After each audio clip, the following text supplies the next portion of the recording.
नमस्कार दोस्तों। देखिए, कल आपका कक्षा 10वीं में हिंदी विषय का अर्धवार्षिक का पेपर है। तो ये जो पेपर मैं लेके आया हूँ, ये आपको उस पेपर के लिए बहुत मदद करेगा। तो आप इसको एक बार जरूर पढ़िए। तो देखिए, पूरा परीक्षा के टाइप से बना हुआ पेपर है ये। मैं आपको हर विषय के इस टाइप के जो अभ्यास प्रश्न पत्र है वो डालूंगा। तो चलिए, पहला क्वेश्चन है, सही विकल्प का चयन कीजिए। तो इसमें है पहला कि रीति काल की रचनाओं का प्रधान विषय है। तो देखिए, जो चार ऑप्शन दिए हुए हैं उसमें रीतिकाल की रचनाओं का जो प्रधान विषय जो बताया गया है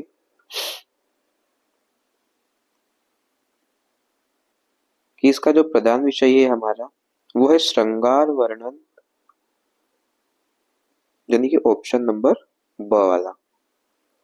फिर है जकरी शब्द का अर्थ है।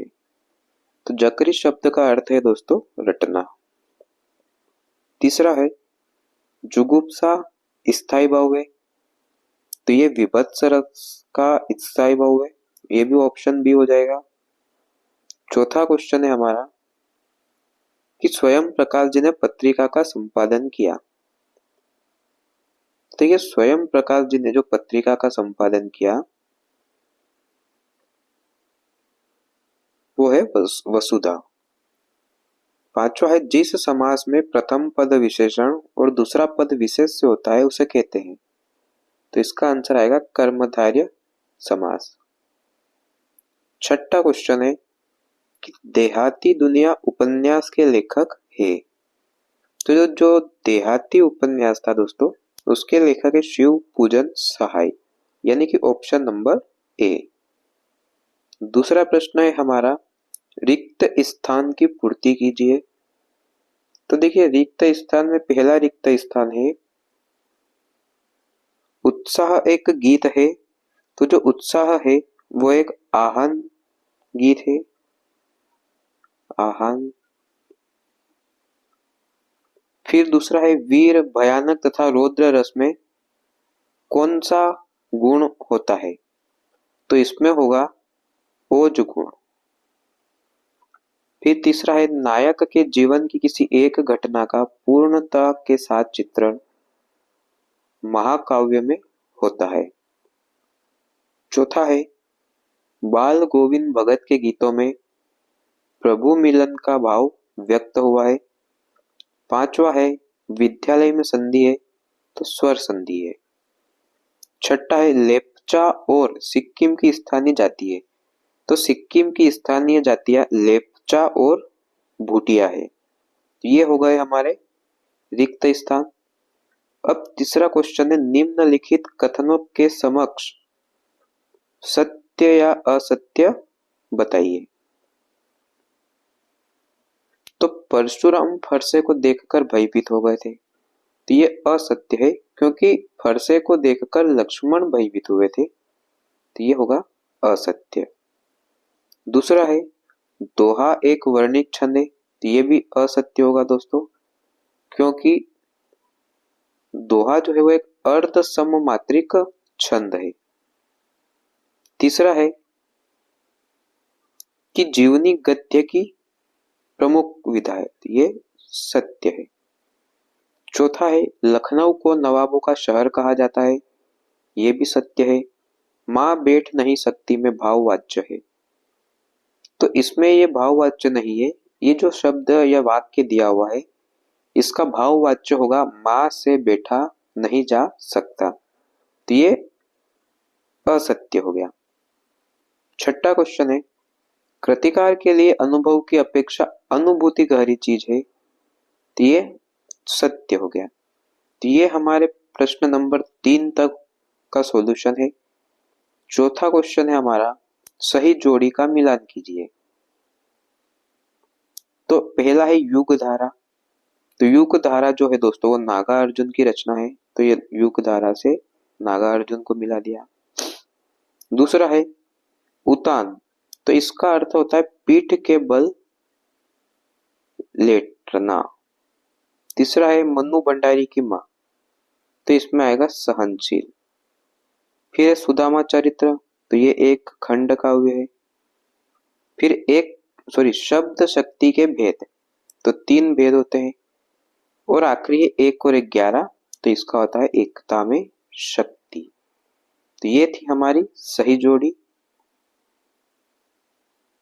5वां प्रश्न है कि जयशंकर प्रसाद की आत्मकथ्य कविता किस पत्रिका में प्रकाशित हुई थी? तो ये 1932 में हंस नामक पत्रिका में प्रकाशित हुई थी। फिर नेक्स्ट है दोस्तों कि घेर घेर घोर गगन प्रयुक्त पंक्ति में कौन सा अलंकार है? तो इसमें है अनुप्रास अलंकार। ये अनुप्रास अलंकार दूसरे का आंसर है। तीसरा क्वेश्चन है कि शास्त्रों में काशी किस नाम से प्रसिद्ध है? तो शास्त्रों में काशी जो है वो आनंद कानन के नाम से प्रसिद्ध है। ये आनंद कानन के नाम से प्रसिद्ध है। चौथा है एक से अधिक अर्थ देने वाले शब्दों को क्या कहते हैं? तो अनेकार्थी। ये अनेकार्थी शब्द कहते हैं। फिर है जितेंद्र नार्गे ने खेदुम में किसका निवास बताया? तो उन्होंने खेदुम में देवी देवताओं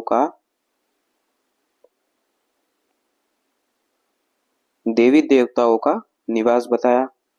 फिर है छठा, लेखक अज्ञेय अपनी अभ्यंतर विवशता को किस प्रकार पहचान पाता है? तो वह अपनी जो अंदर की जो व्यवस्था है उसको लिख कर पहचानता है। तो ये थे हमारे क्वेश्चन नंबर 1 से 5 तक, जो कि एक नंबर के क्वेश्चन थे। आपको परीक्षा में बहुत हेल्प मिलेगी इनसे। क्वेश्चन 6 है रीतिकालीन कोई 2 कवियों के नाम और उनकी एक रचना के साथ लिखिए। नई कविता की कोई 2 विशेषता और प्रवृत्तियां लिखिए। तो देखिए मैं आपको इसमें सारे क्वेश्चन बता देता हूं, आप इनके आंसर ढूंढना और उसको एक बार पढ़ना या समझना, तो आपको याद हो जाएंगे। फिर है 7वां है तुलसीदास और सूर्यकांत त्रिपाठी निराला की काव्यगत विशेषता है। फिर है परशुराम ने सहस्त्र बाहु का वध क्यों किया था? तो ये सारे क्वेश्चन इसमें है, तो आप इसको नोट कीजिए क्वेश्चन को और फिर आप इसके आंसर को याद कीजिए।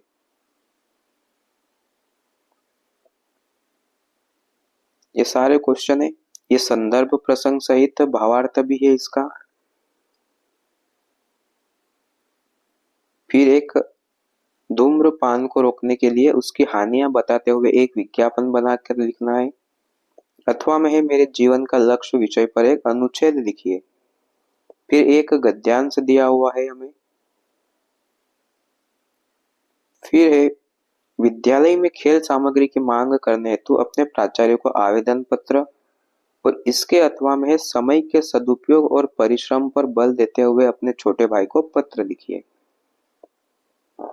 23वां है निम्नलिखित में से किस एक विषय पर रूपरेखा सहित सारगर्भित निबंध लिखिए।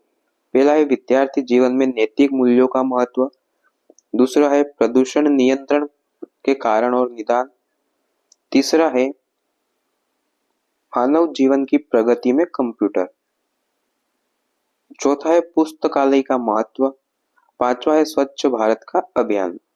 तो आप इसमें से कोई से भी 2, जैसे एक हो गया मानव जीवन की प्रगति में कंप्यूटर, तीसरा वाला, फिर एक प्रदूषण वाला, आप ये 2 को पढ़िए। बाकी इनमें से आपकी इच्छा अनुसार आप कोई सा भी निबंध पढ़ लीजिए केवल, तो आपको पढ़ने से भी समझ में आएगा। तो ये था हमारा हिंदी के पेपर का सारा सॉल्यूशन। वीडियो अच्छी लगे तो लाइक करें, शेयर करें और कमेंट करें। धन्यवाद।